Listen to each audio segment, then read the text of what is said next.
আমাদের 3 মেয়ে যথেষ্ট। আল্লাহ এখন শুধু যা করবো কামাই, সব খাবে জামাই। এই জন্য কামাই মামার প্রতি আমার কোনো নেই, কি করবো করি, লোকের ছেলে খাবে সব সাদা। আমি আর কয়দিন, যে কয়দিন বাঁচবো কামাই জামাই করে খেয়ে যাবো, লোকের ছেলে পাই পাক না পাই না। বলেন তো, আমি এই মানুষের জন্য যা করবো কামাই, সব খাবে জামাই, ওদের জন্য করি, আমার আখিরাত নষ্ট করার কোনো দরকার আছে?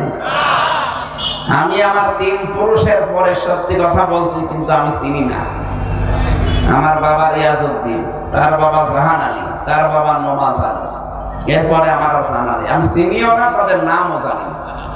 আর আমি কোনোদিন আমি আমার বাবার কাছে, আমার দাদা তো মরে গেছে, আমি জিজ্ঞাসা করিনি যে তোমার বাবার কি নাম ছিল, আমার দরকার নেই।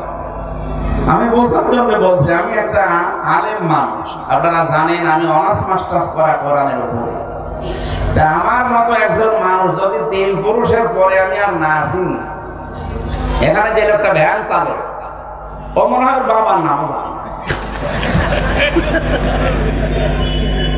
3 পুরুষের পরে যে লোকটা মরে গেছে, নওয়াজ আলীর বাবা, সে মাত্র 61 বছর আগে মরেছে। আমি হিসাব করলাম, আমার বাবাকে জিজ্ঞাসা করে, মাত্র 61 বছর আগে সে মারা গেছে।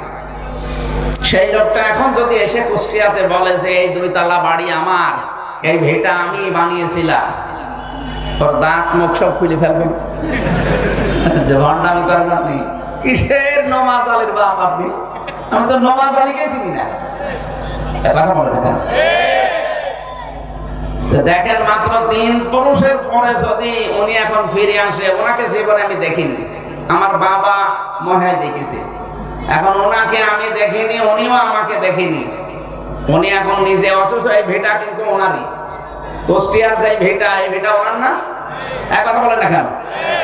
এইটার জন্য উনি ডান হাত বাম হাত দেখেনি, কত কষ্ট স্বীকার করে বিশাল সাম্রাজ্য বানিয়ে রেখে গেল। অথচ এখন সেই লোকটা মাত্র 61 বছর পরে এসে তার নিজের বাড়িতে আর উঠতে পারবে না। হয়তো এখন যদি থাকতেও দেয়, বলবো মসজিদে যে থাকেন, সকালবেলা পড়ে। এই হচ্ছে দুনিয়া। এদের জন্য আমার বিশাল আখিরাত আমি নষ্ট করব, এটা আমার জন্য বললাম। নারী হোক আর পুরুষ হোক, প্রত্যেকের জন্য সম্মান। মা বোনেরা, আপনি শক্ত হবেন, বলবেন যে না, কোনো হারামখোর আমি পেটে নিয়ে ঘুরতে পারবো না। জন্মগত ভাবে হারামখোর হবে, ওর কাছে আমি সামনে কি আশা করব? সুতরাং যদি এগুলো বন্ধ না করো, আমারে বাদ দিয়ে দাও, আমি অন্য জায়গায় সংসার করবো। কথা বলে না কেন?